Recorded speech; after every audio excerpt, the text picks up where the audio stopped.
మొత్తానికి 'మిత్రమండలి' మూవీ అయితే చూడడం జరిగింది భయ్య. ఈ మూవీ అప్పుడు ట్రైలర్ వచ్చినప్పుడే నేను ట్రైలర్ చూశాననమాట. ట్రైలర్ చూడగానే నాకు 1% అంటే 1% కూడా నవ్వు రాలేదు. నాకు అప్పుడే డౌటేసింది మూవీ పోద్దేమోరా అని చెప్పి.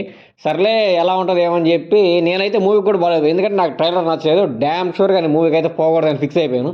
ఎందుకంటే ఆ ట్రైలర్ చూడగానే నా కోసం పడి లేచేవాడు అనగానే ఇక్కడి నుంచి లేయగానే నాకు భలే చిరాకేసింది. ఇంకా ఆయన విజయ్ యాంటోనీ ఆ డైలాగులు నాకు నవ్వు రాలేదనమాట ఎందుకో. నేనైతే చాలా డిసప్పాయింట్ అయ్యాను ఆ ట్రైలర్ ఆ టీజర్‌కి. సో, ఇంక మూవీకి అయితే ఎళ్ళలేదు. సరే ఎలాగోలా ఓటీటీకి వస్తది కదా! ఓటీటీకి వచ్చినప్పుడు ఆరాంసే చూద్దాంలే అని చెప్పి వెయిట్ చేస్తా ఉన్నాను. కానీ ఇంత త్వరగా ఓటీటీకి ఇచ్చేస్తారైతే నేనైతే అనుకోలేదు. మూవీ పోయింది కాబట్టి నేను త్వరగా ఓటీటీకి ఇచ్చేసారేమో మేబీ. సరే ఎట్టయితే ఏమి ఓటీటీకి వచ్చేసింది. మూవీ చూద్దామని కూర్చొని ఇంక మూవీ చూడటం అయితే స్టార్ట్ చేశాను. చూస్తున్నాను. ఇంకా మూవీ అయిపోయింది. మూవీ అయిపోయాక నాకు ఒకటే ఒక ఫీలింగ్ అనిపించింది. అంటే 'సుడిగాడు' మూవీలో అల్లా నరేష్ గారు పృథ్వీరాజ్ గారిని కట్టేసి సీరియల్ ఏసి చూపిస్తారు కదా!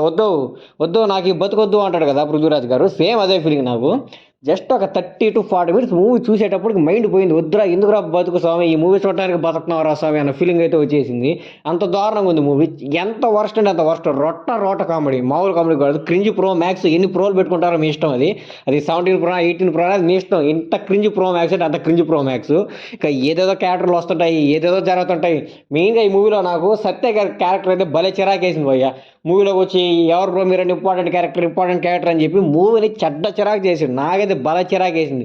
ఏందన్నా సత్య అన్న నీ కామెడీ ఏంది? కామెడీ టైమింగ్ ఏంది? నువ్వేందన్నా ఈ మూవీలో ఇంత ఇలా అన్‌వాంటెడ్ రోల్ అనమాట. అసలు అవసరం లేదు. ఎందుకో ఏదో క్లిక్ అవుద్దని ఏదో ట్రై చేశారు గానీ అట్టర్ ఫ్లాప్ అయిపోయింది. ఈ మూవీలో నేను కొద్దిగా గొప్ప ఎవరైనా నవ్విచ్చే వాళ్ళు ఉన్నారా అంటే అది ప్రసాద్ బెహరా గారే.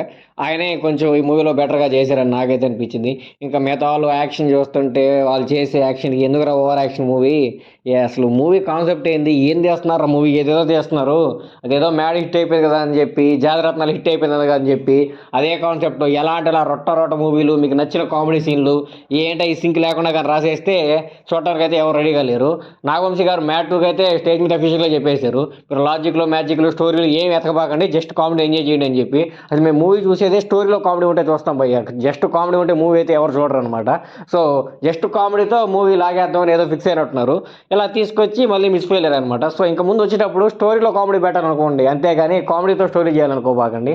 అసలు కామెడీతో స్టోరీ కూడా చెప్పలేము దాన్ని. జస్ట్ ఏదో 2, 3 సీన్‌లు కామెడీ పెట్టేసి ఆ కామెడీ కరెక్ట్ చేయడానికి సీన్స్ రాసుకున్నట్టు అనిపిస్తుంది. ఇప్పుడు వచ్చే మూవీస్‌ని చూస్తుంటే. ఈ 'మిత్రమండలి' కూడా సేమ్ అంతే. Cringe pro max. దయచేసి మీకు బతకాలని ఆశ ఉంటే, బతుకు మీద ఆశ ఉంటే మాత్రం ఖచ్చితంగా మూవీ అయితే చూడబాకండి.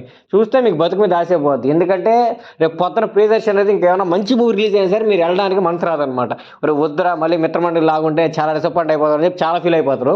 మీకు ప్రియదర్శి అన్నారంటే రెస్పెక్ట్ ఉంటే మాత్రం ఖచ్చితంగా మూవీ అయితే చూడబాకండి. అంత వర్స్ట్‌గా ఉంది మూవీ అయితే.